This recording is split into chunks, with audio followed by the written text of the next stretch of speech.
Crew denies old veteran access on plane, not knowing the owner was watching a Hollywood legend, sits in an airport cafe wearing a black hoodie and dark sunglasses. His famous long hair is tucked beneath a worn baseball cap.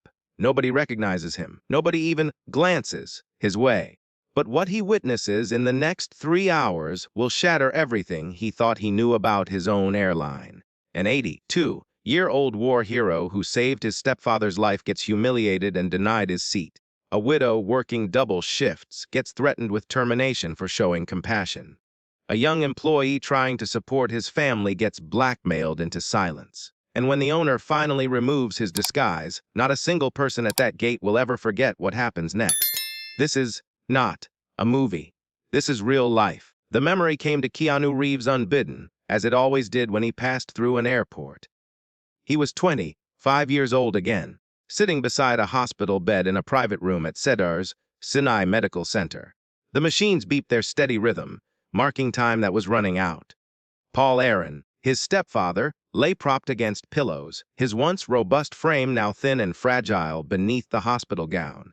Paul had been many things in his life: a decorated pilot in the Vietnam War who had flown over 200 combat missions, a successful Hollywood director who had shaped careers and created art, a loving husband to Keanu's mother who had shown him what commitment looked like, and the closest thing to a real father that Keanu had ever known. Now he was dying. The cancer had spread too far, moved too fast. The doctor spoke in gentle euphemisms, but everyone knew the truth. Days remained, perhaps hours. The autumn sunlight streaming through the window seemed cruel in its cheerfulness, illuminating a room filled with machines and the smell of antiseptic and approaching death. Keanu had been sitting in that chair for 3 days straight, leaving only when the nurses physically forced him to eat something or use the restroom. His clothes were wrinkled, his eyes bloodshot, his heart breaking slowly with each labored breath Paul took. "Come closer, son," Paul whispered, his voice barely audible above the hospital sounds. Keanu leaned in, taking Paul's weathered hand in his own. The hand that had once gripped flight controls over enemy territory now trembled with the effort of simply holding on. "I need to tell you something. Something I should have shared years ago. Something I've carried with me every single day since 1968. Paul's eyes, still sharp despite his condition, fixed on Keanu with an intensity that seemed to push back the encroaching darkness. "In 1968, over the skies of Da Nang, my aircraft was hit by anti-aircraft fire. I was going down, son. Flames everywhere. Smoke filling the cockpit. The controls weren't responding, no matter what I tried. The altimeter was spinning towards zero. I knew I was going to die." He paused, gathering strength, his chest rising and falling with labored breaths. "I was 23 years old. I had been in country for 7 months. I had already lost 6 friends, watched their planes spiral into the jungle, listened to their voices on the radio until there was only static.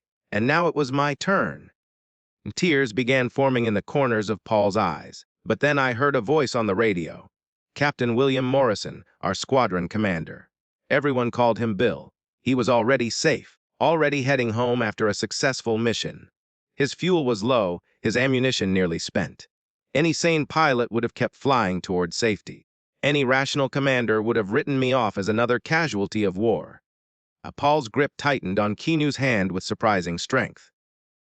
But when he heard my mayday, he turned around.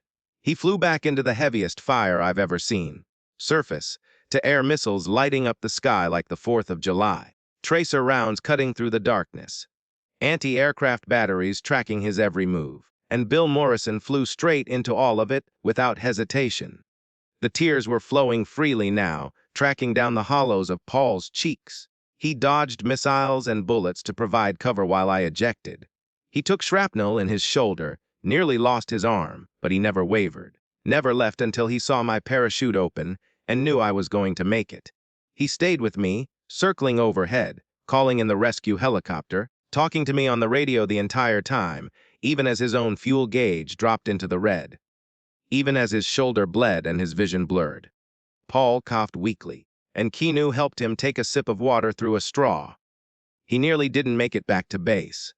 Landed on fumes with a dead engine, passed out from blood, lost the moment his wheels touched the runway. They had to cut him out of the cockpit. He spent 3 months in the hospital.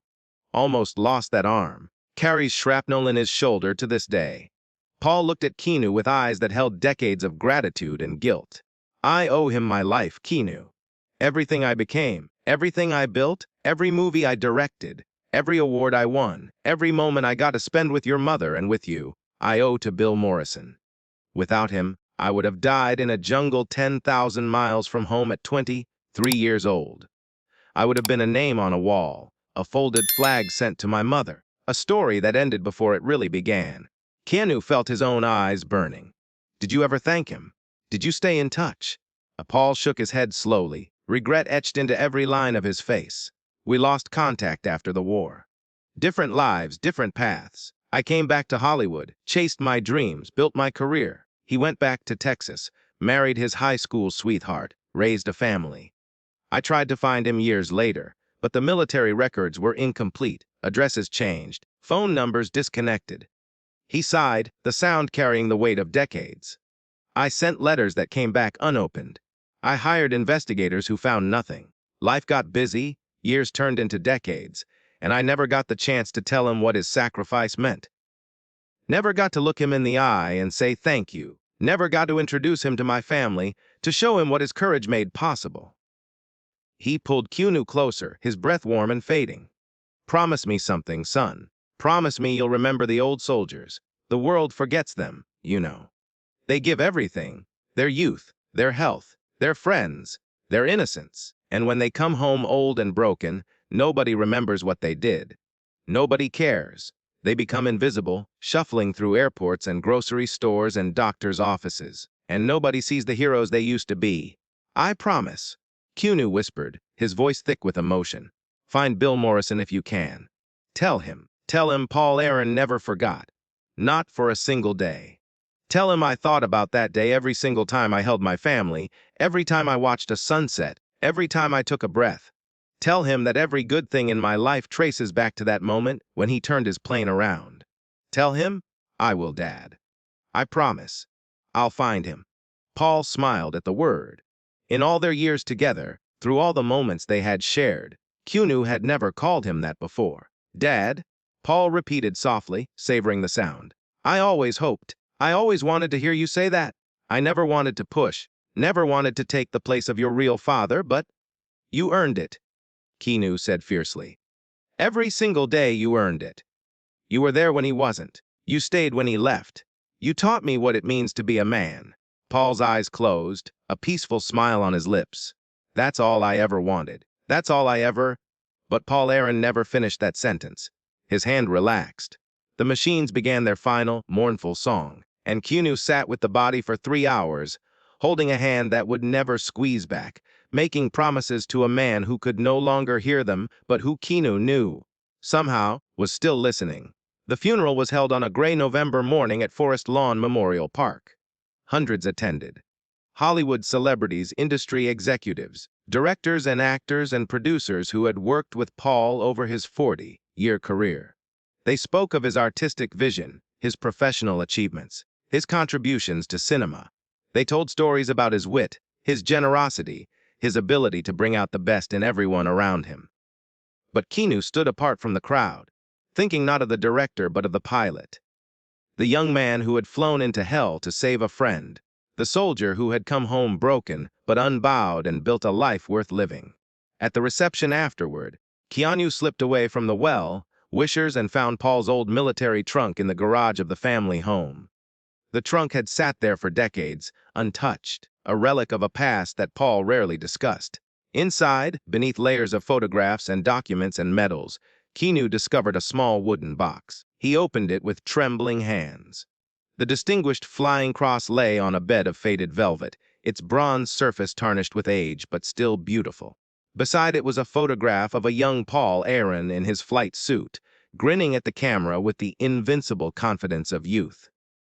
And beneath the photograph was a letter, handwritten, dated January 15th, 1969. Dear Bill, the letter began, I don't know if this will ever reach you, but I had to try. I had to tell you. The letter went on for 3 pages, filled with gratitude and admiration, and the kind of raw honesty that only comes when someone has faced death and emerged grateful for every breath. Paul had never sent it. Perhaps he had lost the address. Perhaps he had been afraid of rejection. Perhaps he had simply let time slip away, as humans so often do with the things that matter most.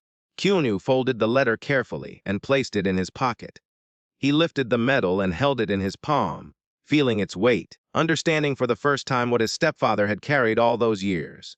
A debt unpaid, a friend unfound, a story untold. "I'll find him," Keanu whispered to the empty garage, to the ghost of the man he had just buried. "I'll keep your promise. I'll tell him everything.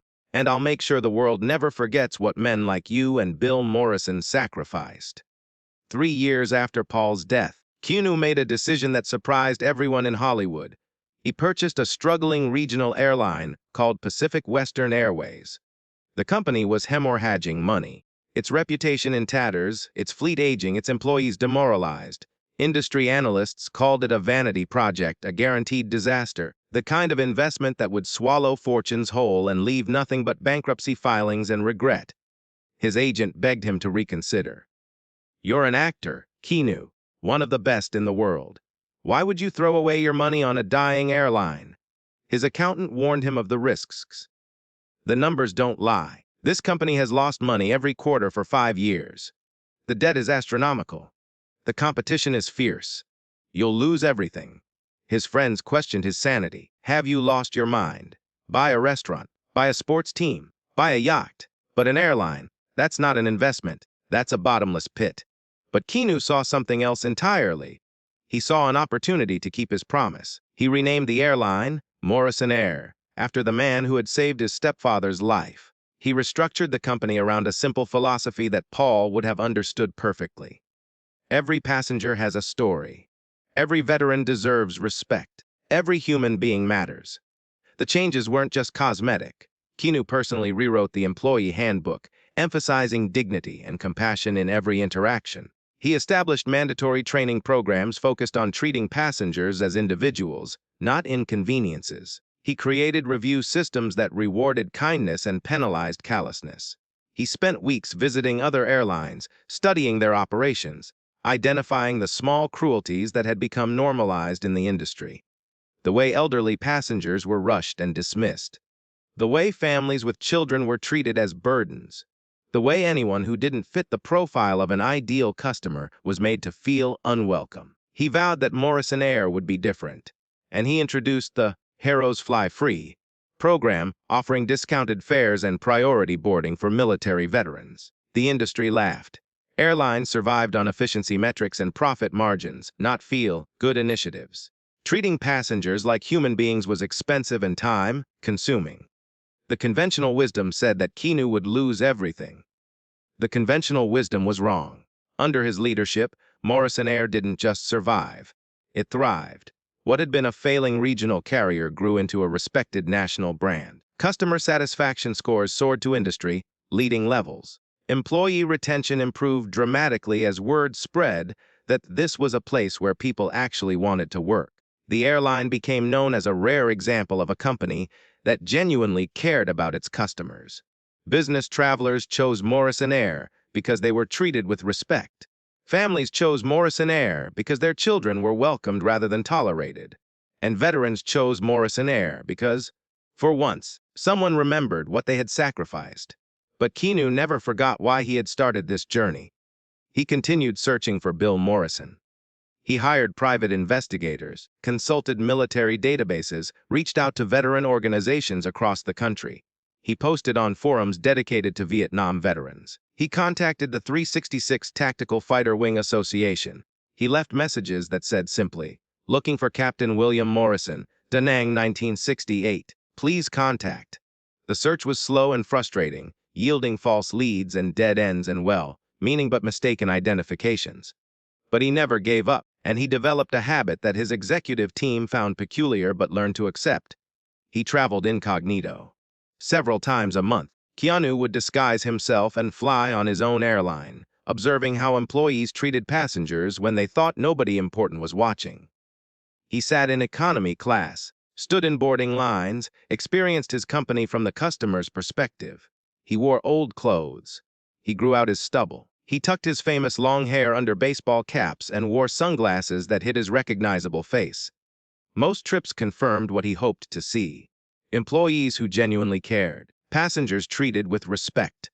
The culture he had worked to build actually functioning in the real world. But occasionally, he discovered problems. Employees who had lost sight of the company's values.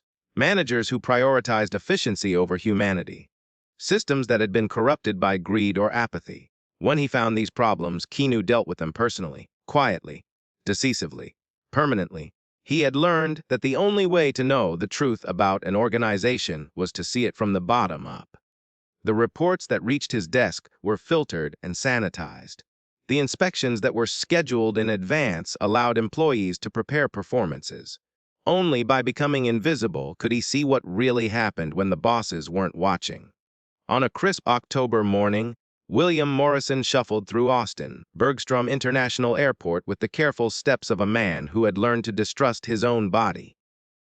82 years old, arthritic knees that ached with every movement, souvenirs of ejecting from a burning aircraft 55 years ago.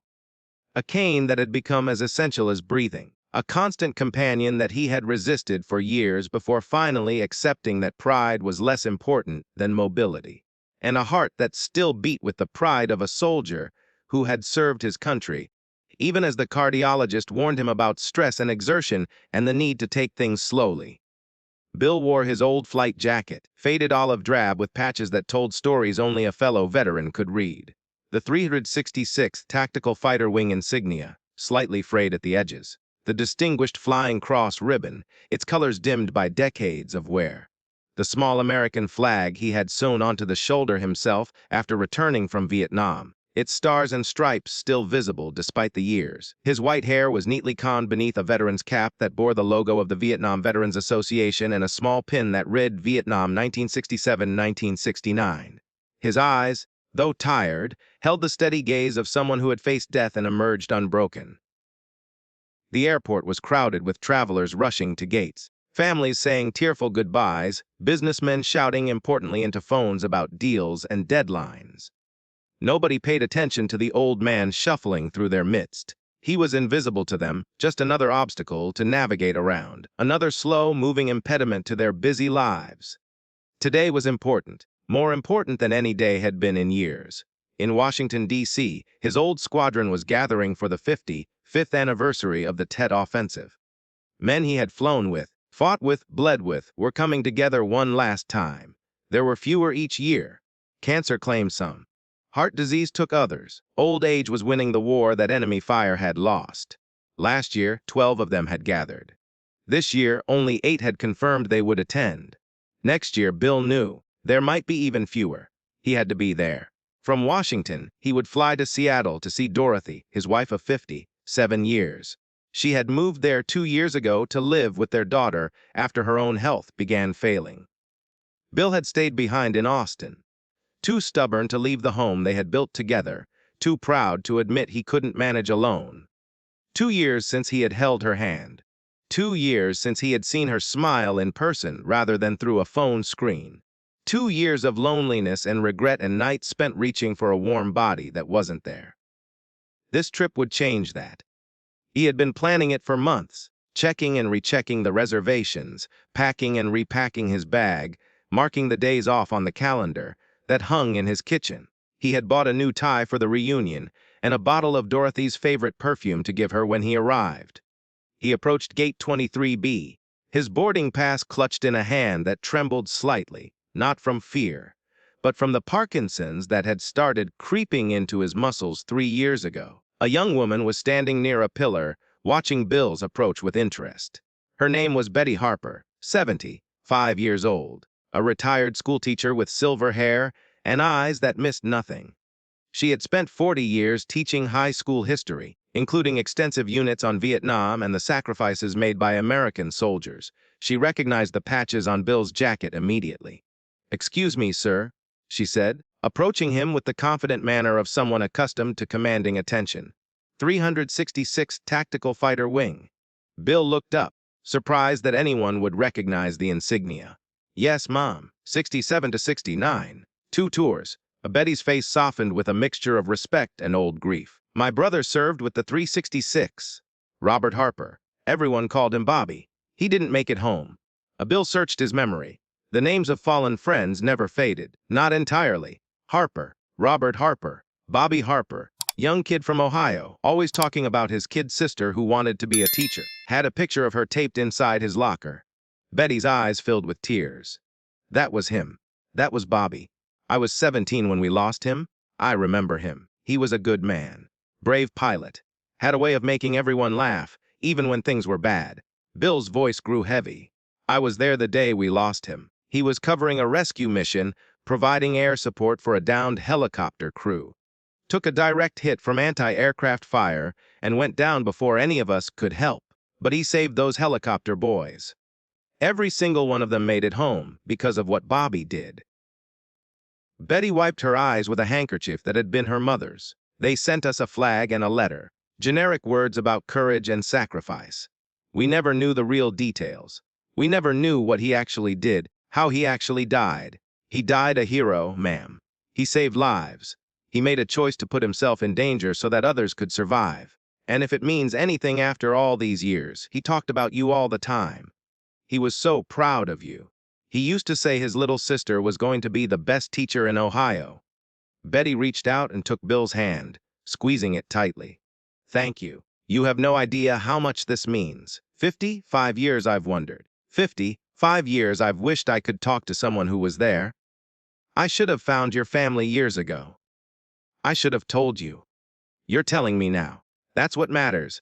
Their moment was interrupted by an announcement. Flight 247 to Washington, D.C., now boarding at Gate 23B. All passengers, please proceed to the gate with your boarding passes ready. Bill checked his boarding pass. That's me. I'm sorry, I have to go? I'm on that flight too? Betty said, brightening. Perhaps we can sit together. Talk more on the plane. I have so many questions about Bobby, about what it was like over there. Bill smiled, the expression lighting up his weathered face. I'd like that very much, ma'am. I'd like that more than you know. Together, they walked toward the gate. Neither had any idea what was waiting for them there. The gate agent was a woman in her mid-30s with blonde hair pulled back in a severe bun and eyes the color of winter ice. Her name tag read, Victoria Hartwell, Senior Gate Agent. Everything about her was calculated to project authority and control. Her makeup was flawless. Her uniform was pressed to razor-sharp creases. Her posture radiated superiority. She was speaking to a colleague when Bill and Betty reached the counter, her voice carrying that particular tone of bored contempt that some people cultivate to feel important. Can you believe they want us to participate in another customer service initiative? Victoria was saying, not bothering to lower her voice. A's if we don't have enough to deal with already. Now we're supposed to smile at every passenger and pretend they're all special snowflakes who deserve personal attention. Her colleague, a nervous young man whose name tag read, Tommy Rodriguez, shifted uncomfortably. I don't know, the Heroes Fly Free program seems like a good idea. My grandfather was a veteran. He would have appreciated something like that. Victoria rolled her eyes with exaggerated disdain. Oh, please. That program is a publicity stunt. Corporate pretends to care about veterans for good press, and we're stuck dealing with entitled old men who think their military service from 50 years ago means the world owes them something.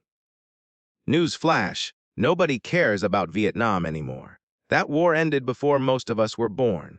Tommy fell silent, unwilling to argue with his supervisor. Bill approached the counter, Betty beside him. Excuse me, ma'am, Bill said politely, his voice carrying the quiet respect of a man raised to treat everyone with dignity. I'm here to board flight 247 to Washington. Victoria turned slowly, her gaze sweeping over Bill from his worn cap to his scuffed shoes, lingering on his faded flight jacket and his trembling hands. Something flickered in her expression, a mixture of distaste and dismissal that she didn't bother to hide. Boarding pass, she said flatly. Bill handed it over. Victoria scanned it, then frowned at her computer screen in an exaggerated display of concern. I'm sorry, sir, but there's a problem with your ticket. Bill's heart stuttered, the familiar flutter that his cardiologist had warned him about. A problem. I booked that seat 2 months ago. 42A window seat. I have the confirmation email right here on my phone.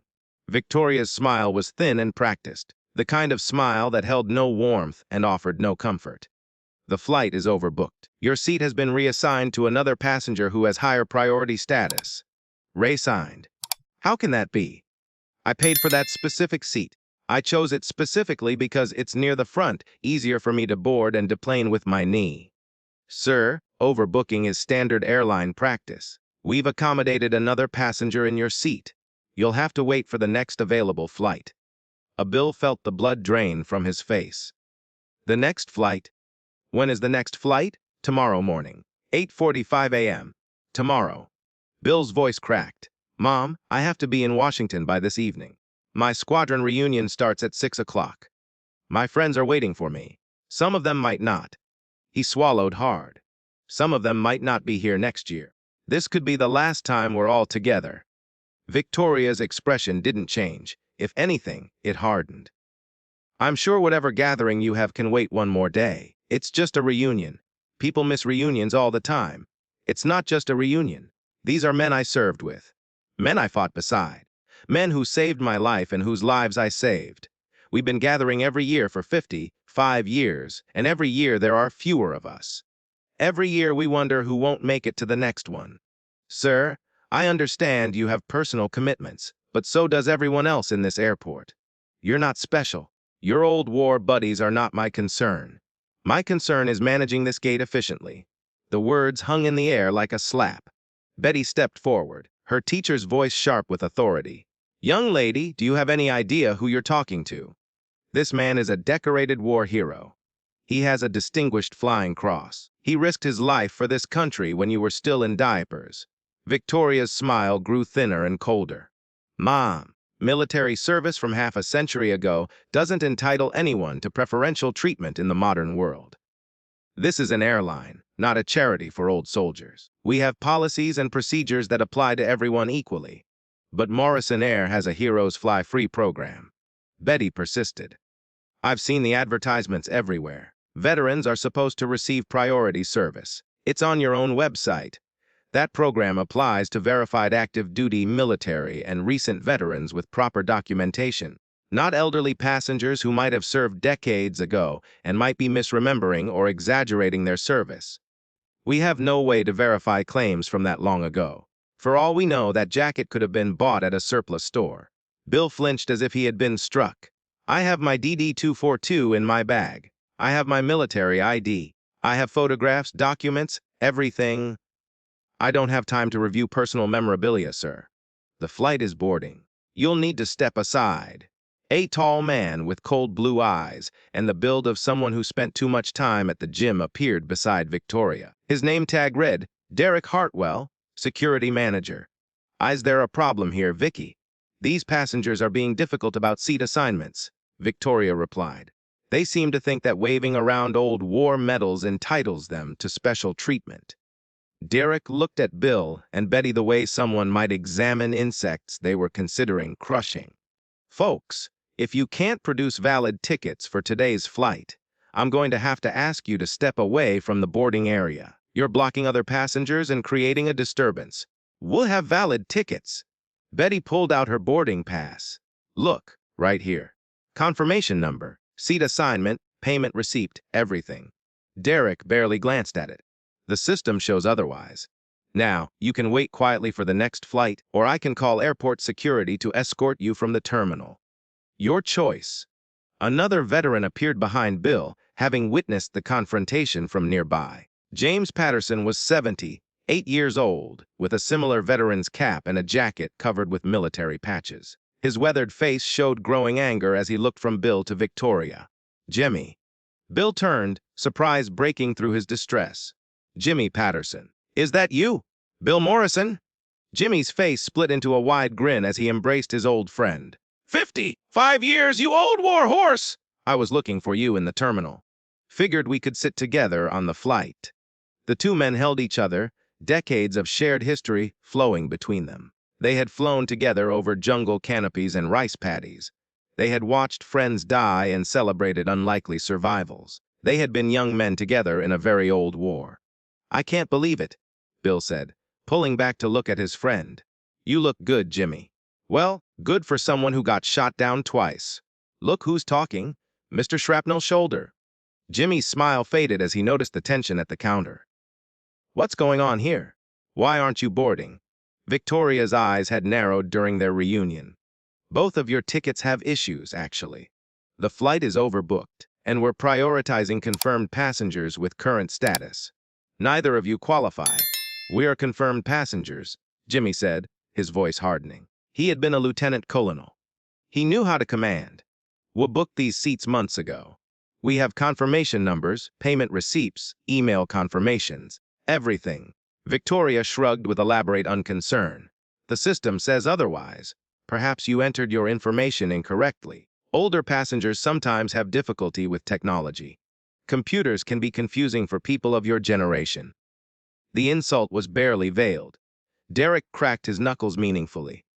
Gentlemen, I'm going to give you one more chance to step away from the counter and wait quietly for the next available flight. Otherwise, I'll have no choice but to involve airport police.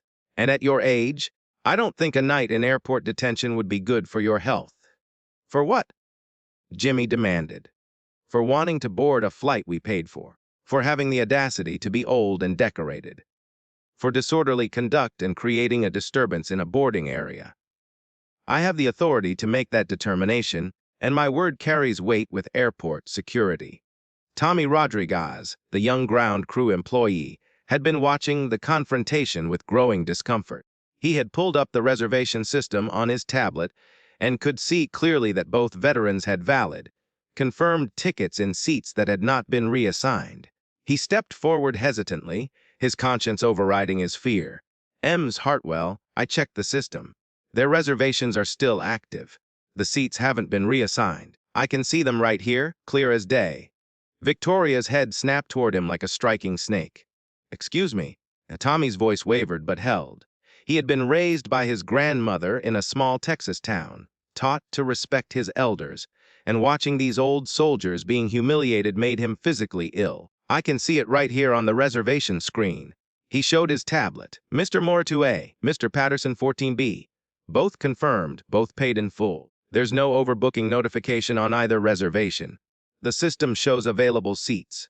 Victoria's face flushed an angry red. That system is obviously glitching. There's a known software issue that sometimes displays incorrect information. I'll handle this, Rodriguez. Go back to your duties and stop interfering with gate management. But the seats are clearly available. I don't understand why they can't just... I said go back to your duties. Victoria's voice dropped to a dangerous whisper. She stepped close to Tommy, her words meant for his ears alone, but carrying just far enough for those nearby to hear. Unless you want me to have a conversation with immigration about your work visa status. I hear the renewal process can be very complicated when an employer raises concerns about an employee's performance and attitude. Very complicated and very expensive. Tommy's face went pale. My visa is completely valid. I've done nothing wrong. That's not what I'll tell them if you don't back off right now. One phone call, Rodriguez. That's all it takes. One phone call, and your whole family's American dream goes up in smoke. He retreated, casting one apologetic glance at Bill and Jimmy before disappearing into the crowd. His tablet still showed their confirmed reservations, but he no longer had the courage to speak up. Victoria had won. She always won. Across the terminal, sitting at a small cafe table with a clear view of Gate 23B, Keanu Reeves lowered his coffee cup. He had arrived at the airport 3 hours early, as was his habit when conducting these unofficial inspections. The black hoodie, dark jeans, worn baseball cap, and sunglasses made him invisible, just another traveler killing time before a flight. Nobody gave him a second glance. But his eyes, hidden behind those dark lenses, missed nothing. He had watched Victoria Hartwell from the moment he sat down, had observed her sharp tone with passengers, her dismissive glances at anyone she deemed beneath her attention, had noticed how Derek Hartwell, clearly her brother based on their familiar interactions and shared last name, seemed to appear whenever she needed backup. Now he watched as 2 elderly veterans in military jackets were being systematically humiliated in front of dozens of witnesses. Keanu's jaw tightened until his teeth ached. He could see the patches on their jackets from here. The 366th Tactical Fighter Wing insignia caught his attention immediately. His heart began beating faster, pounding against his ribs. That was Paul's squadron, his stepfather's squadron, the squadron commanded by William Morrison. Could it be possible? Keanu rose slowly from his seat, moving closer while pretending to check his phone. He positioned himself behind a pillar, close enough to hear every word but invisible to the people at the gate.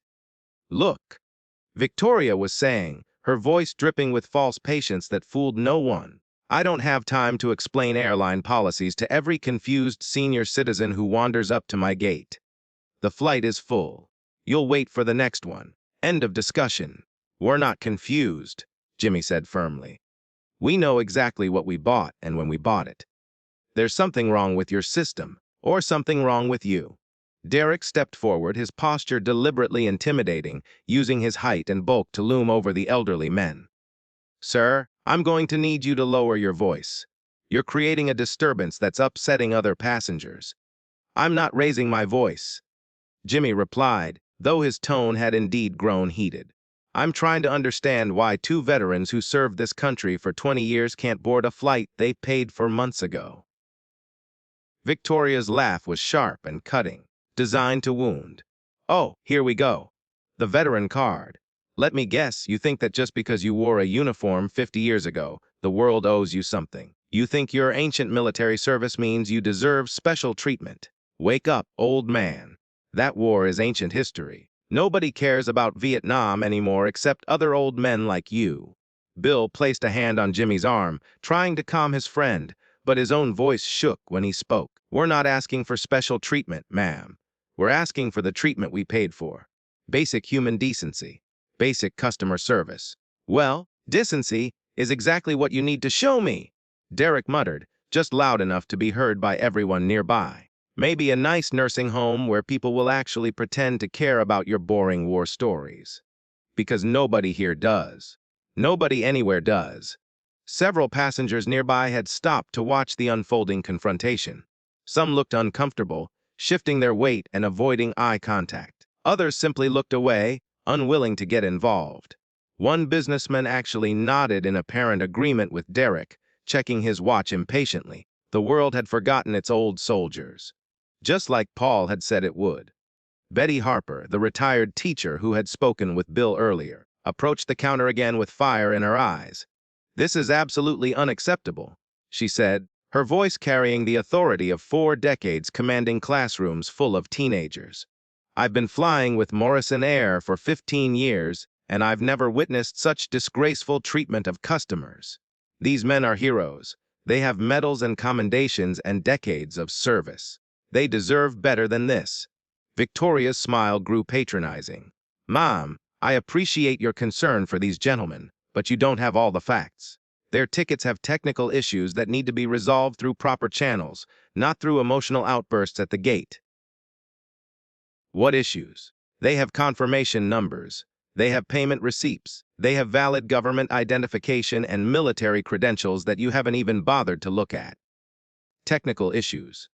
System issues. Things beyond your understanding that require professional resolution. I understand basic customer service.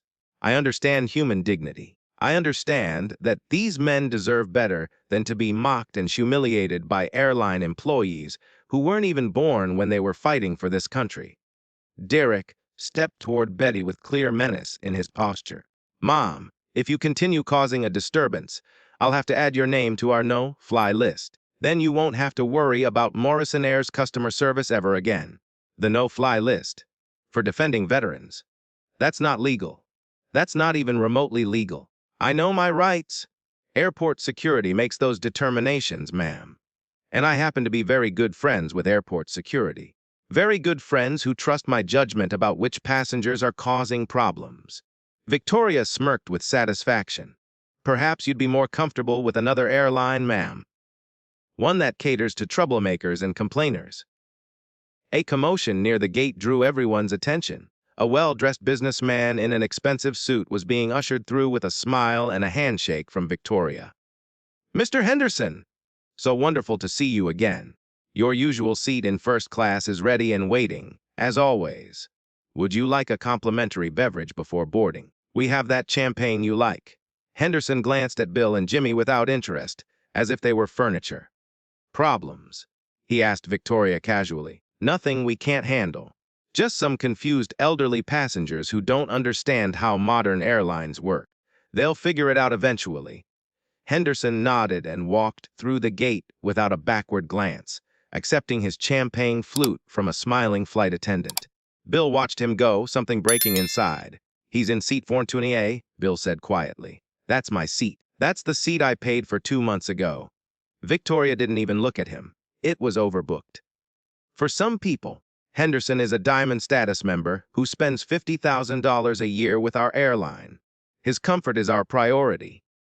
She leaned toward Bill with a cruel smile. And you're just an old man in a worn-out jacket who nobody's going to miss. Bill's phone buzzed in his pocket. He pulled it out with trembling hands and saw Dorothy's name on the screen. His wife. His life. The woman waiting for him in Seattle. I have to take this, he murmured to Jimmy, stepping slightly away from the counter. Hello, sweetheart. Bill, are you on the plane yet? I've been tracking the flight on my computer and it shows boarding almost complete. I wanted to make sure you got on okay. He closed his eyes, fighting to keep his voice steady, not wanting to worry her. There's been a small delay, Dorothy. Some mix-up with the tickets. A mix-up. But you confirmed everything last week. I watched you do it on the computer. You printed out the confirmation 3 times just to be safe. The reservation was perfect. I know. They're saying the flight is overbooked. I might have to take a later one. Silence on the other end. Then, Dorothy's voice, small and frightened. Bill, your heart medication. You only packed enough for today's schedule. If you get delayed overnight without your evening dose, I'll be fine. Don't worry about me. I've survived worse than a night in an airport. How can I not worry? You're 82 years old with a heart condition, and you're stuck in an airport alone, fighting with airline employees. This is exactly the kind of stress Dr. Martinez said you need to avoid. I'm not alone. Jimmy's here. We ran into each other at the gate. And I met a nice woman named Betty who knew Bobby Harper. Can you believe it? We had the most wonderful conversation. But Dorothy wasn't to be distracted. Bill, I've been counting the days until I could see you again. 2 years. 2 years since I've touched your face, held your hand, slept beside you, heard your breathing in the night. I was so excited I couldn't sleep. I've been up since 4 in the morning, getting ready, making the house perfect for when you arrive. Her voice broke, and Bill could hear her crying. I love you so much. Please find a way to get here. Please don't let them stop you.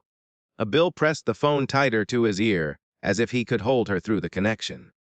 I'll get there, sweetheart, I promise, no matter what it takes. Nothing will keep me from you. Nothing in this world. I love you, Bill Morrison. I've loved you since I was 17 years old and you asked me to the homecoming dance. I'll love you until my last breath. I love you too, Dorothy Morrison, forever and always, until my last breath and beyond. He ended the call and stood for a moment, his back to the gate, shoulders shaking. When he turned around, his eyes were wet but his jaw was set with the same determination that had carried him through 2 years of combat and 55 years of life. Keanu had heard every word. Something broke inside him. Quietly. Completely. Permanently. He thought of Paul in that hospital bed, talking about the old soldiers the world had forgotten. He thought of the promise he had made to a dying man. He thought of all the veterans being dismissed and disrespected, treated as if their sacrifices meant nothing, as if their years of service had earned them nothing but contempt. He pulled out his phone and sent a text to a number that fewer than 10 people in the world knew existed. Rebecca, Austin Bergstrom, Gate 23B now. Bring everything. This is not a drill. Martha Collins had worked as a flight attendant for Morrison Air for 30 years. Before that, she had served as a combat nurse in Vietnam, patching together broken soldiers in field hospitals that smelled of blood and fear and desperation. She had earned medals of her own, though she never spoke of them. The things she had seen, the young men she had watched die, the survivors she had pieced back together only to send them back into combat, those memories visited her in dreams and quiet moments.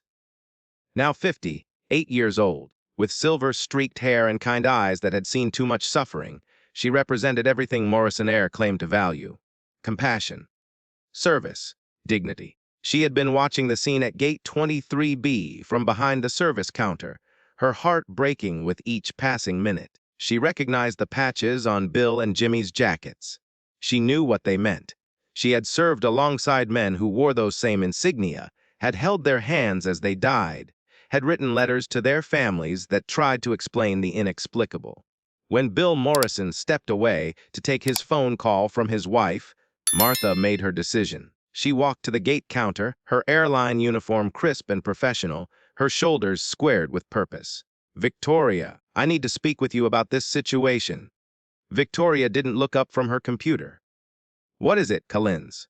"Those two gentlemen. I checked the manifest myself on my terminal. Their seats are confirmed. There's absolutely no reason to deny them boarding. Whatever you're doing here, it's not following company policy." Now Victoria looked up, her expression dangerous. "Are you telling me how to do my job, Collins?" "I'm telling you what the computer clearly shows. Their tickets are valid. They should be on that plane right now, not standing here being humiliated in front of dozens of witnesses. The computer is wrong. There's a system error." "The computer isn't wrong, Victoria. I've been with this airline for 30 years. I helped design the current reservation system. I know exactly how it works, and I know when someone is manipulating it." Victoria stood slowly, stepping close to Martha with predatory precision. "What I'm doing is none of your concern. Your job is to serve beverages and smile at passengers. My job is to manage this gate. Stay in your lane, or I'll put you in your place. My lane includes not watching veterans being abused by employees who should know better. I served in Vietnam, Victoria. I watched boys younger than you die in my arms. I held their hands while they called for their mothers. These men are my brothers. They deserve respect. They deserve whatever I decide they deserve." Victoria's smile was cold and cruel. "Do you know how many complaints I have in your personnel file, Collins? One more word, one more incident of insubordination, and you'll be looking for a new career at your age." "Complaints? What complaints? I've never received any notification of complaints. I've never been called into HR. My performance reviews have been exemplary for 3 decades. Written up by me, documented by Derek. 3 incidents of insubordination, failure to follow protocol, and conduct unbecoming an airline employee." Victoria's smile widened. "The paperwork was filed last month. HR takes these things very seriously. One more incident and they'll have no choice but to recommend immediate termination. At your age, Collins, with complaints in your file, who else would hire you? You'd lose your pension, your benefits, everything you've worked 30 years to earn." Martha felt the blood drain from her face. "Those complaints are fabricated. I've never done any of those things. I've been a model employee for 3 decades. Your word against mine, and Derek's, and the written documentation that's already been entered into the permanent system." Victoria leaned closer, her breath hot on Martha's face. "You're 3 years from retirement, aren't you? 3 years from that pension you've been working toward since you were 28 years old. Would be a real shame to lose everything this close to the finish line. All those years of service, all those nights away from your family, all those holidays you missed, all for nothing." Martha stood frozen, decades of military courage warring with the very real threat to her livelihood. Her retirement was 3 years away. 3 years from the pension that would support her through old age. 3 years from the security she had earned through decades of faithful service. If she lost this job now, with fabricated complaints in her file, no other airline would touch her. She would lose everything she had worked for. She turned and walked away, but not before whispering to Bill as she passed, "I'm sorry. I tried everything I could. I'm so deeply sorry." Bill watched her go, understanding in his eyes. "It's all right, ma'am. I know how these things work. I've seen it before. People doing wrong, and good people too scared to stop them." He had spent 20 years in the military. He knew about chains of command, about power and its abuse, about the small people crushed between those who had it and those who wanted it. Keanu had seen enough. He moved from his position behind the pillar and approached the gate counter, keeping his head down, his cap pulled low. "Excuse me," he said, affecting a slight southern drawl that masked his recognizable voice. "I couldn't help but notice there seems to be a problem here. Maybe I can help." Victoria's eyes swept over him dismissively. Sir, this doesn't concern you. Please step back. It might concern me, actually. I'm a frequent flyer with Morrison Air. I like to know how the company treats its customers, especially its veteran customers. Derek moved to flank his sister. We treat our customers just fine. Now move along before we have a problem. Keanu ignored him, focusing on Bill. Those are some impressive patches on your jacket, sir. 366th Tactical Fighter Wing. Da Nang. 67 to 69. Bill looked up, surprised that a stranger would recognize the insignia. You know your military history? I know a bit. My stepfather served with that squadron. Keanu paused, his heart pounding. He was a pilot. Name was Paul Aaron. Bill's eyes widened. His hand, which had been trembling, went completely still. Paul Aaron, he breathed. Paul Aaron was your stepfather? Yes, sir. Bill stared at Keanu for a long moment, something shifting behind his aged eyes. Recognition, memory, a connection across decades. Paul Aaron was the finest pilot I ever flew with. Brave as hell, never backed down from a fight, could land a damaged aircraft in conditions that would make other pilots eject. His voice softened. I haven't heard that name spoken in many years. How is he? Is he well? Keanu's throat tightened. He passed away. A few years back. Cancer. Bill's face crumpled with genuine grief. I'm sorry, son. I'm so very sorry. Paul was a good man. One of the best I ever knew. He shook his head slowly. I always meant to find him, to reconnect, to tell him. He trailed off. Time moves too fast when you get old. You think you have forever, and then suddenly you don't. He talked about you until the end. Keanu said quietly, his voice thick with emotion. He told me what you did for him. How you flew back into enemy fire to save his life. How you took shrapnel in your shoulder and nearly lost your arm. How you stayed overhead until you saw his parachute open and the rescue helicopter arrived. Bill's eyes glistened with unshed tears. That was a long time ago, another lifetime. He never forgot, not for a single day. He made me promise to find you, to tell you what your sacrifice meant to him. Keanu's voice cracked. He wanted you to know that every good thing in his life, his career, his family, everything, traced back to that moment when you turned your plane around. Bill couldn't speak. He stood there, 82 years old, tears streaming down his weathered cheeks, overwhelmed by a message from a dead man who had carried that gratitude for half a century. Who are you? Victoria interrupted impatiently, her voice sharp with suspicion. How do you know these people? What's your angle here? Keanu finally looked at her, though his eyes remained hidden behind the dark lenses. I'm nobody important, just someone who believes veterans should be treated with respect. Well, nobody important, you can believe whatever you want. But these men aren't getting on this plane. Now step away from the counter before I have security remove you. Derek cracked his knuckles meaningfully. Keanu didn't move. I'd like to speak with your supervisor. Victoria laughed, the sound harsh and mocking. I am the supervisor for this gate, and my brother is the security manager. So unless you want to spend the night in airport detention, I suggest you walk away while you still can. What about the Morrison Air corporate office? I'd like to file a formal complaint about what I've witnessed here today. Go ahead. File all the complaints you want. They go through regional management first, and regional management knows exactly which employees to protect and which complaints to lose. Victoria leaned forward, her smile cruel and confident. The old man routine doesn't work here, whoever you are. These two had their chance. They can catch the next flight or the one after that, or the one after that. Makes absolutely no difference to me. Behind her, the boarding gate door opened. Final boarding call for Flight 247 to Washington, D.C. The announcement blared. All passengers should now be on board. The doors will close in 2 minutes. Victoria made a show of checking her watch. Oh, look at that. Boarding is complete. What a shame. She began gathering her things with exaggerated satisfaction. You gentlemen have a nice evening. Try not to forget your medication in whatever hotel you end up in. Derek laughed. Bill sank into a nearby seat, his hand pressing against his chest. Bill? Jimmy knelt beside him with alarm. Bill, are you okay? Just, give me a moment. Heart's racing. Need my pills. Do you have them? In my check bag. I thought I'd be on the plane by now. Keanu watched as Bill fumbled for breath, as Jimmy tried to calm his friend. as Victoria and Derek walked away laughing and exchanging high fives like they had won some kind of game. Something cold and certain settled in his chest. He pulled out his phone again. Rebecca, change of plans. I need a full team at Austin. Bergstrom within 4 hours. Full investigation. Bring legal. Bring security. Bring HR. Bring everyone. And find out everything there is to know about Victoria and Derek Hartwell.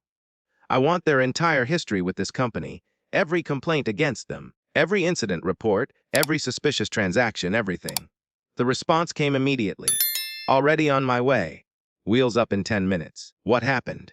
Keanu looked at Bill Morrison, 80, 2 years old, veteran of wars both foreign and domestic, the man who had saved his stepfather's life, sitting in an airport chair with a failing heart because someone decided he didn't matter. They picked the wrong target. Keanu typed. They picked the very last wrong target they will ever pick. This ends today. Rebecca Harrison, head of internal investigations for Morrison Air, was on a corporate jet within 30 minutes of Keanu's call. During the 2-hour flight to Austin, she and her team of 6 investigators assembled everything they could find on Victoria and Derek Hartwell. The findings were worse than anyone expected. Much, much worse. Victoria had been with the airline for 7 years, rising quickly through the ranks with a combination of ruthless ambition and systematic intimidation. Her performance reviews were glowing, written by supervisors she had carefully cultivated with favors and flattery, or threatened with fabricated complaints and implied consequences.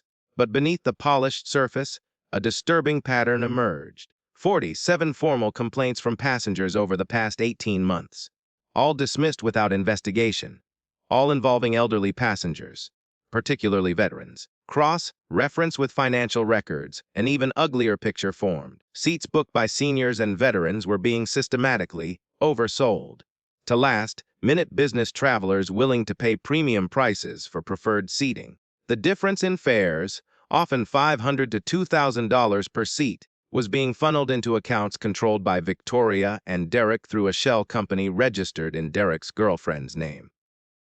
Total estimated fraud over 18 months, $127,000.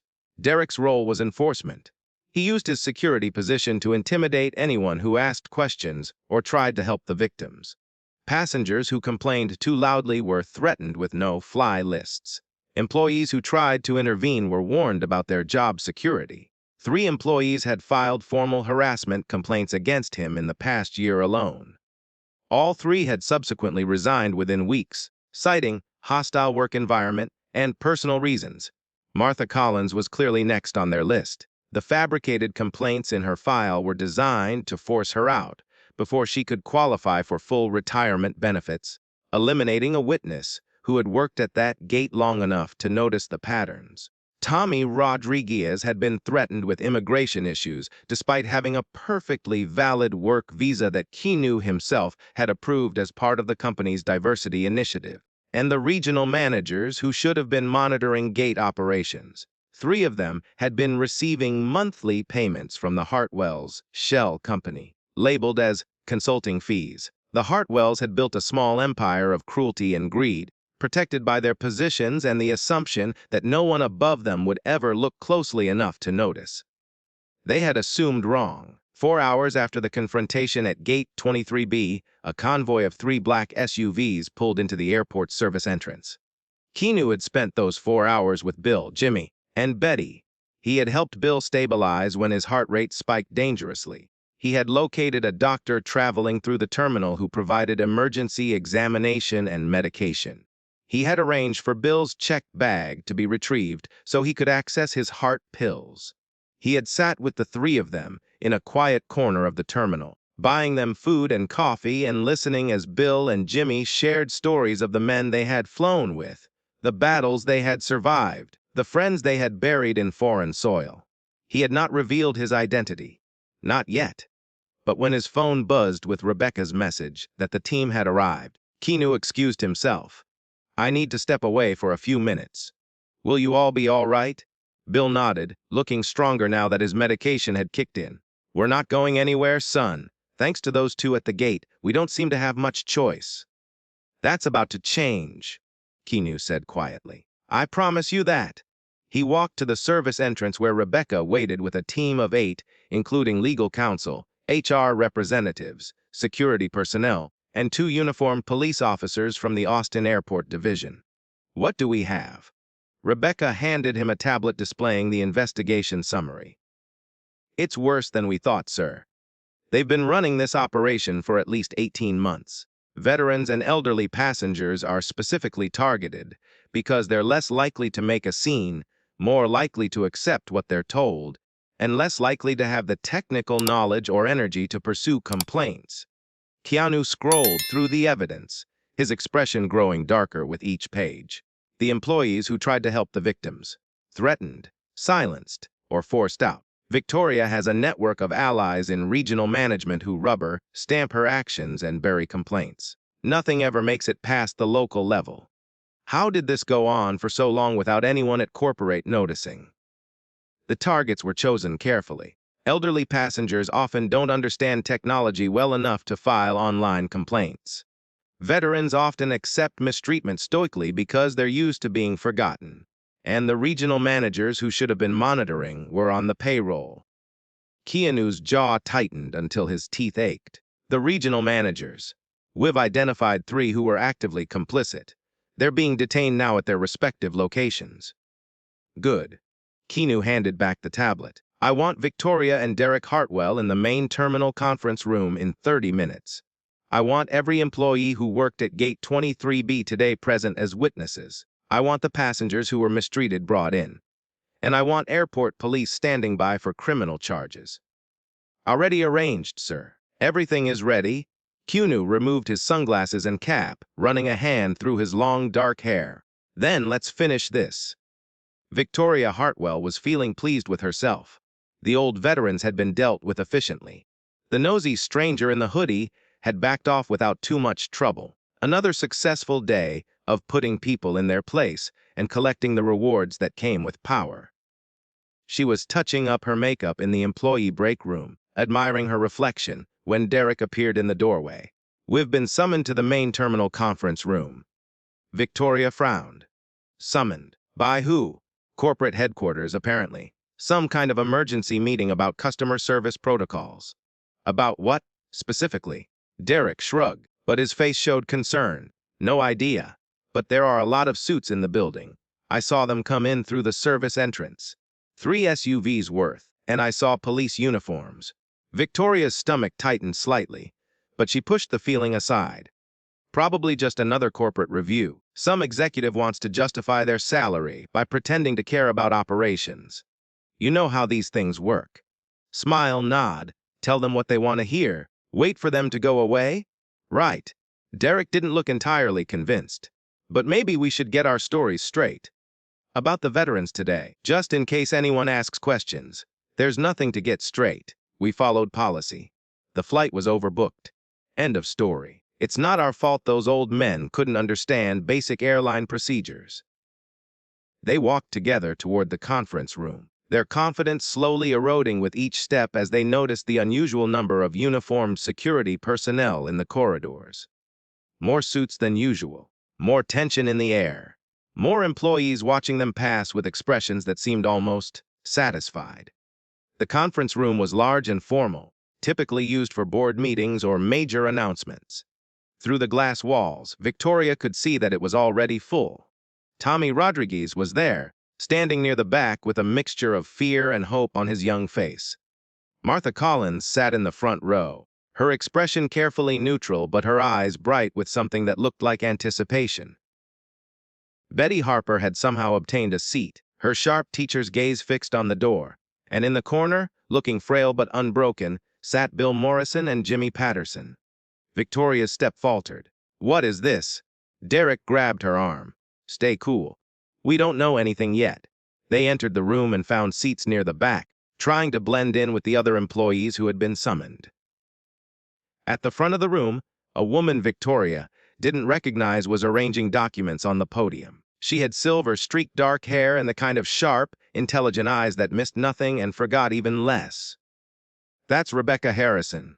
Someone whispered nearby, head of corporate investigations, flew in from Los Angeles headquarters on a private jet. Victoria's blood ran cold. Corporate investigations. Los Angeles. Private jet. This wasn't a routine review.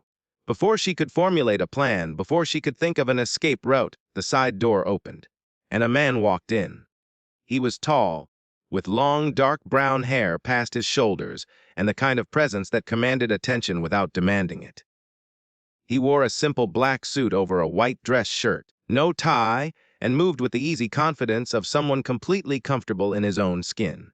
Victoria didn't recognize him, but several people in the room did. She heard gasps, whispered names, the sound of someone dropping a phone in shock. The man walked to the podium, thanked Rebecca with a nod, and turned to face the assembled employees. "Good afternoon," he said, his voice warm but carrying an undercurrent of steel. "For those who don't know me, my name is Keanu Reeves. I am the owner of Morrison Air."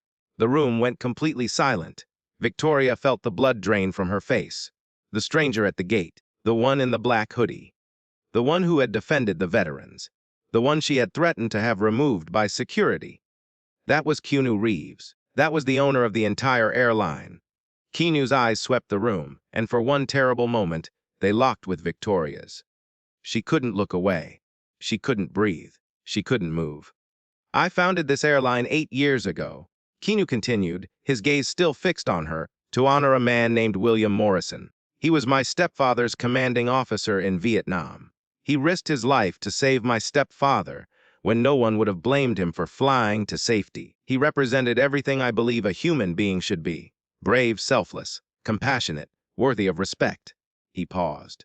"Imagine my surprise when I discovered that the airline bearing his name was being used to humiliate, defraud, and abuse the very people it was created to honor." He nodded to Rebecca, who began distributing folders to key personnel in the room. "Earlier today, I witnessed something that I never thought I would see at one of my gates. I watched 2 elderly veterans, men who served this country with distinction, be denied their rightful seats by employees who treated them with open contempt and mockery." His voice hardened with controlled fury. "I watched an employee threaten a young man's immigration status to silence him when he tried to help.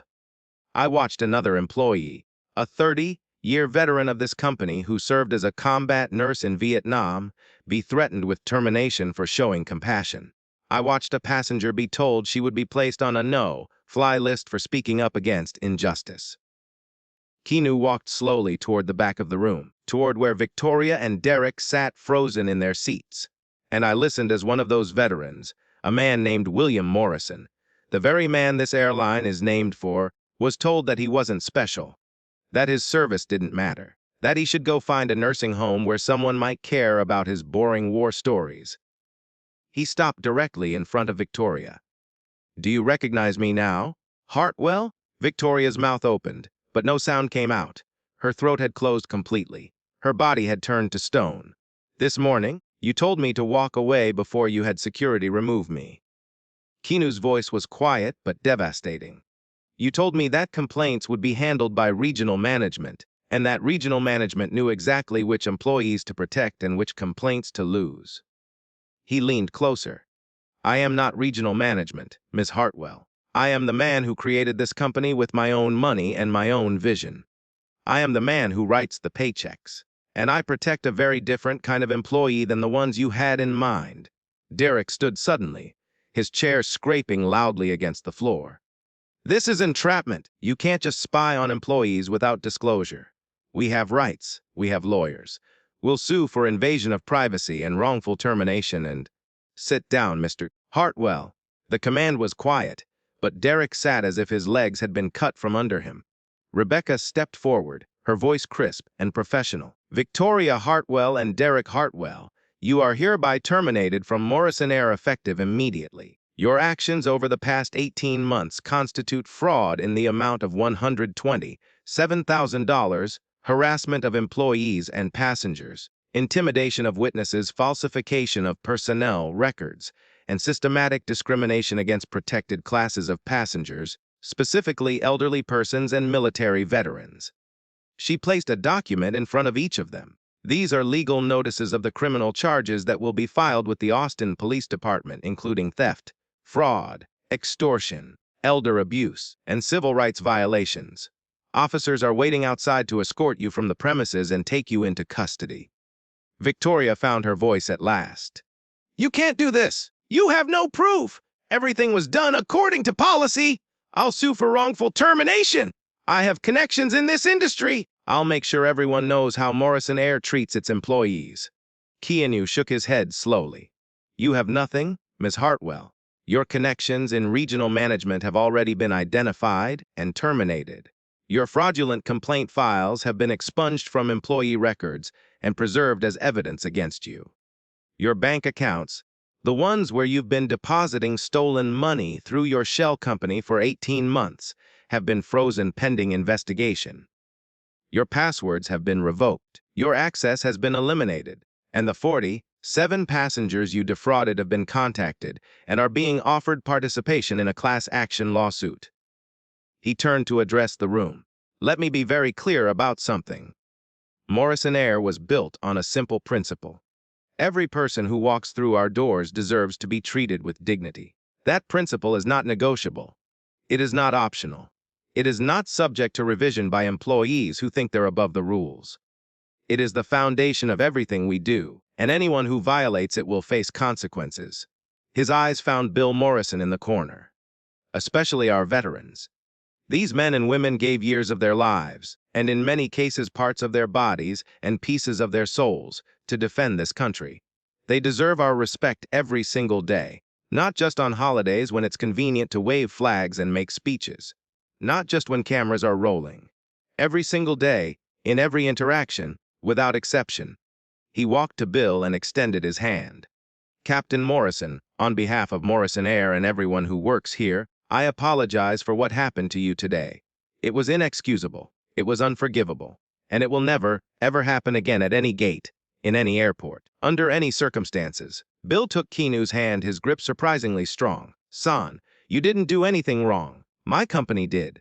My employees did. That makes it my responsibility, and I take that responsibility seriously. Keanu helped Bill to his feet.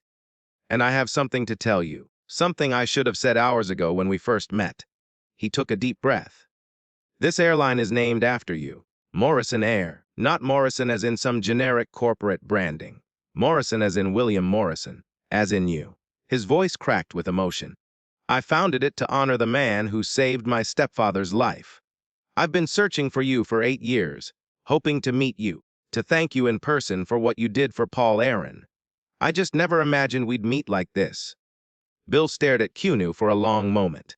Then his weathered face crumpled, and tears began streaming down his cheeks. The airline is named after me. Every plane, every boarding pass, every uniform logo, every piece of stationery and every advertisement. All of it carries your name. Keanu placed both hands on Bill's shoulders. Paul Aaron wanted you to know that he never forgot what you did for him. He thought about it every single day until his last breath. He said he owed you everything. His career, his family, his life, every good thing that happened to him after 1968. Bill couldn't speak. He simply stood there, 82 years old, tears falling freely as the room erupted into sustained applause. Victoria and Derek were escorted out by airport police, handcuffs glinting in the fluorescent lights, their faces a mixture of shock and shame and dawning horror. As she passed Bill Morrison, Victoria couldn't meet his eyes. But Bill spoke to her anyway. Young lady. She stopped, forced to look at him by some power she couldn't resist.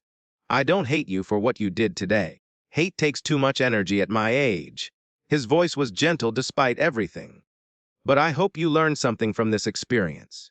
Every person you meet is fighting a battle you can't see. Every stranger has a story you don't know. The very least you can do, the absolute minimum that human decency requires, is to treat them with kindness. Victoria said nothing. But something in her expression shifted just for a moment. A crack in the armor. A glimpse of something that might have been shame or regret, or the first stirrings of self-awareness. Then she was gone, and the door closed behind her. The legal proceedings against Victoria and Derek Hartwell were swift and thorough. The evidence was overwhelming and meticulously documented. Financial records showing systematic theft over 18 months.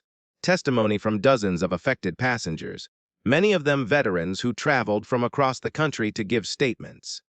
written statements from employees who had been threatened into silence for years, video footage from airport security cameras documenting incident after incident of abuse, email communications proving premeditation and conspiracy, bank records tracing the stolen funds through shell companies, witness testimony from regional managers who chose to cooperate in exchange for reduced sentences. Victoria was convicted on 16 counts of fraud, theft, civil rights violations, elder abuse, and witness intimidation. She received a sentence of 6 years in federal prison and was ordered to repay every dollar she had stolen, plus substantial damages to the employees and passengers she had harmed.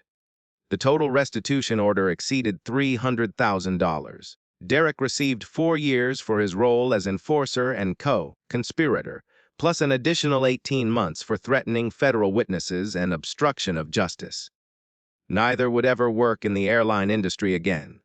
Neither would ever work in any customer service position again. Neither would ever hold any position of authority over another human being again. The 3 regional managers who had protected them were terminated immediately and referred for criminal investigation. All 3 would eventually serve time for accepting bribes, falsifying company records, and conspiracy to commit fraud. The systems that had allowed their behavior to go undetected were completely overhauled. New whistleblower protections were implemented with guaranteed anonymity and protection from retaliation. New monitoring protocols were established with independent oversight. New training programs were created focusing on dignity, respect, and the specific needs of elderly passengers and veterans. And Morrison Air emerged from the scandal stronger than before, its commitment to passenger dignity now backed by concrete policy changes, independent oversight, and the personal guarantee of its owner. But the most important changes happened on a personal level. Bill Morrison did make it to the squadron reunion in Washington, D.C. Keanu flew him there personally on the company's private jet, with Jimmy Patterson by his side and Betty Harper as an honored guest. The reunion was everything Bill had hoped for and more. 16 veterans from the 366th gathered in a hotel ballroom, their numbers smaller than ever before, but their spirits unbroken. They shared stories both painful and funny. They shed tears for friends who had gone before them. They looked at old photographs and remembered young men who had never grown old. At the ceremony, Bill was surprised to find his name listed among those being specially honored with a Lifetime Achievement Award. "I didn't know anything about this," he whispered to Jimmy. "That's because someone made a few phone calls," Jimmy replied with a knowing smile, glancing toward Keanu, who sat in the back of the room trying unsuccessfully to be inconspicuous. Bill received a special commendation from the Veterans Administration, recognizing his lifetime of service and sacrifice. The certificate was signed by names he recognized from decades past, fellow veterans who had finally located him through Keanu's determined efforts. After the reunion, Keanu flew Bill to Seattle on the same private jet. Dorothy was waiting at the airport, having been warned in advance by Keanu's staff. She had dressed in her finest blue dress, the one Bill had always loved. She had done her silver hair the way he liked it. She had practiced walking without her cane so she could move faster when he appeared. When Bill walked through the arrivals gate, using a new handcrafted cane that Keanu had given him as a gift, Dorothy burst into tears. She didn't run. Her knees wouldn't allow it. But Bill ran to her. 82 years old, heart condition, bad knees, Parkinson's tremor, and he ran. 2 years of separation ended in an embrace that lasted nearly 20 minutes. Neither wanted to let go. Neither could speak through their tears. Airport travelers streamed around them, but the old couple stood like a rock in a river, holding each other as if they would never let go again. "I thought I'd never see you again," Dorothy finally whispered into his shoulder. "I'm here, sweetheart. I'm finally here, and I'm never leaving again. Never. Whatever time we have left, we spend it together." Keanu watched from a distance, giving them their private moment, feeling his own eyes burn with tears he didn't try to hide. When Bill finally looked up and found his eyes, the old veteran mouthed 2 words. "Thank you."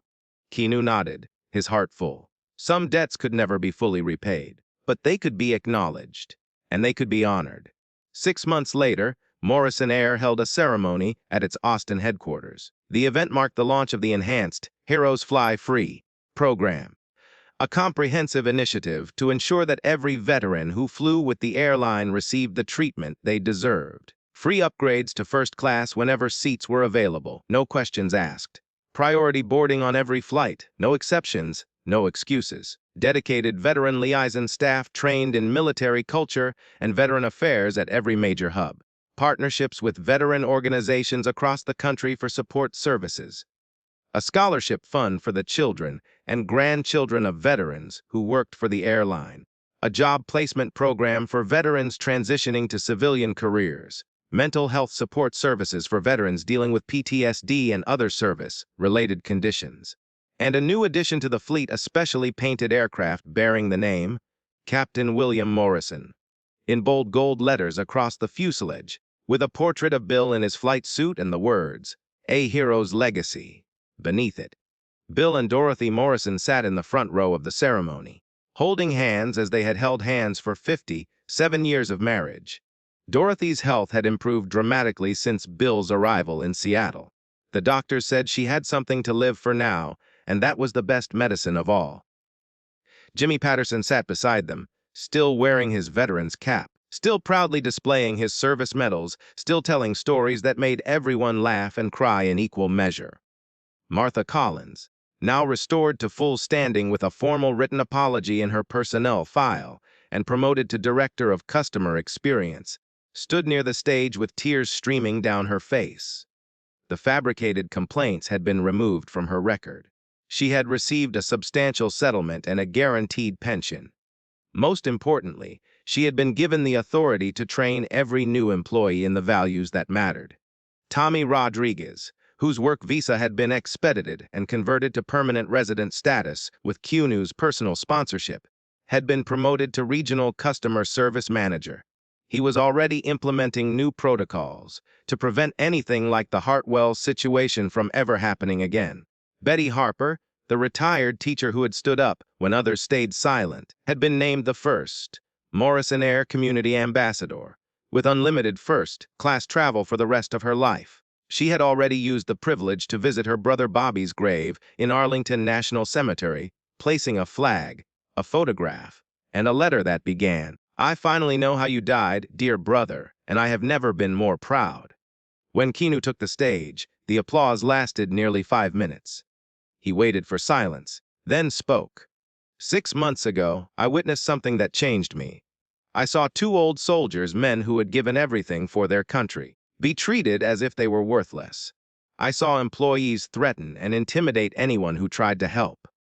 I saw a system that had been corrupted from within, designed to exploit the very people it should have been serving." He paused. "But I also saw something else. I saw a young man named Tommy Rodriguez risk his job and his future in this country to tell the truth. I saw a veteran employee named Martha Collins stand up despite years of intimidation and threats to her livelihood. I saw a passenger named Betty Harper refuse to stay silent when she witnessed injustice.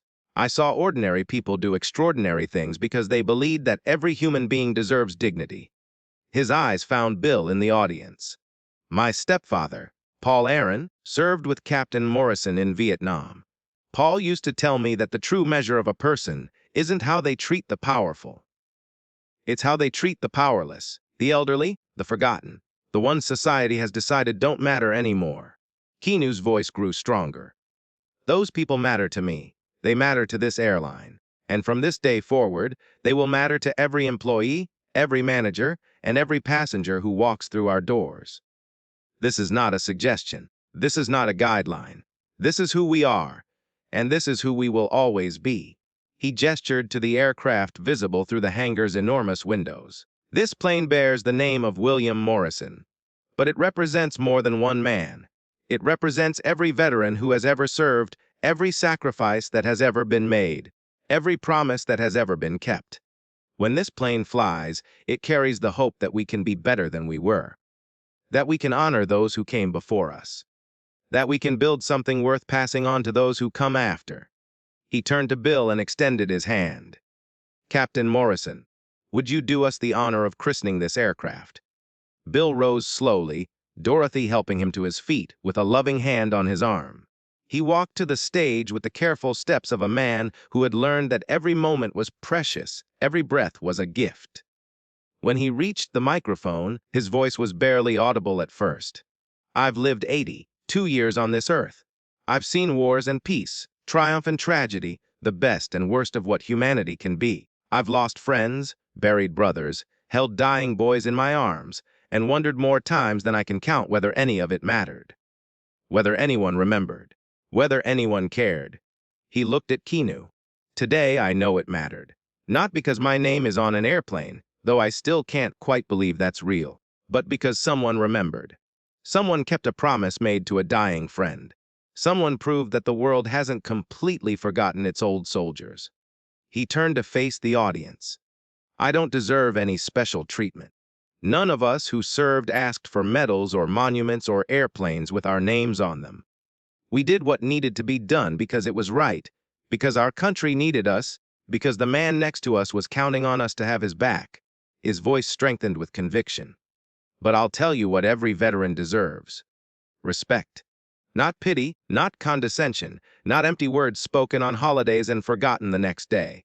Simple, everyday respect. The kind you give to a stranger on the street. The kind you give to a neighbor. The kind you give to another human being, regardless of their age, their appearance, or what they can do for you." He looked at the aircraft bearing his name. "If this airplane carries anything into the sky, let it carry that message. Every person matters. Every story deserves to be heard. Every life has value, and it's never too late to keep a promise or to do the right thing." He raised the ceremonial bottle of champagne. "I christen this aircraft Captain William Morrison, and I dedicate it to every veteran who has ever served, every sacrifice that has ever been made, and every young person who needs to remember that courage, honor, and kindness never grow old." The bottle shattered against the hull. The crowd erupted into cheers. And Bill Morrison, 82 years old, tears streaming down his weathered face, finally felt like he had come home. Bill Morrison passed away 2 years later, peacefully, in his sleep, with Dorothy holding his hand. He had spent those 2 years living fully, traveling with Dorothy on Morrison Air to visit old friends, attending every squadron reunion, speaking to young people about service and sacrifice and the importance of treating everyone with dignity. At his funeral, Keanu delivered the eulogy to a packed church. He spoke of duty and sacrifice. He spoke of courage and compassion. He spoke of a young pilot who flew into hell to save a friend, and an old man who never forgot what it meant to serve others. And he spoke of a promise kept across decades. "Bill Morrison taught me that heroism isn't just about the big moments," Keanu said, his voice steady despite the tears on his cheeks. "It's not just about flying into enemy fire or winning medals. It's about the small choices we make every day. How we treat the person in front of us. Whether we look away from injustice or stand up against it. Whether we remember the people society wants us to forget." He touched the distinguished flying cross that hung on a chain around his neck, hidden beneath his suit, close to his heart. "My stepfather gave his life meaning because of what Bill Morrison did for him in 1968. I built this airline to honor that sacrifice, and now, every day, thousands of passengers fly on planes that carry Bill Morrison's name and his legacy." He looked at Dorothy in the front row, surrounded by family. "That's what immortality really means. Not living forever, but creating something that outlasts you. Touching lives in ways that ripple out through time. Bill Morrison will fly forever now, carrying passengers safely home, just like he brought my stepfather home all those years ago." After the service, Dorothy pressed something into Keanu's hand. It was a letter, handwritten in Bill's shaky script. "He wrote it for you," she said, "the week before he passed. He wanted you to have it." Keanu read it alone, sitting in his car in the church parking lot. "Dear Keanu," the letter began, "by the time you read this, I'll be with Paul Aaron again, telling him all about the incredible son he helped raise. I want you to know that meeting you was the greatest gift of my final years. Not because of the airline or the airplane with my name on it, though those still seem like impossible dreams. Because you proved to me that goodness still exists in this world, that promises can be kept, that the young haven't completely forgotten what the old sacrificed. Keep fighting for the forgotten ones, son. Keep seeing the invisible people. Keep treating everyone like they matter, because they do. They all do. With love and eternal gratitude, Bill Morrison. P.S. Tell Dorothy I'll be waiting for her. Same place we had our first kiss. She'll know. Keanu folded the letter carefully and placed it in his wallet, where it would stay for the rest of his life. He started the car and drove to the airport. High above, an airplane bearing the name, Captain William Morrison, cut through the clouds, carrying passengers to destinations near and far, each one treated with the respect and dignity they deserved, not because of who they were, but because of who they were. Human beings. Every single one. That is the legacy of Captain William Morrison. That is the promise Keanu Reeves kept. And that is the story that will be told in airports and airplanes and wherever people gather to remember what truly matters for generations to come. Thank you for following this story. Let us know in the comments below. If this story has moved you and you'd like to stand with us in bringing more voices of truth and hope to light, please consider supporting our work. Even the smallest gift helps us continue creating and sharing these powerful stories. You can find the donate link in the description. And of course, don't forget to subscribe so you won't miss the next chapter we're preparing for you.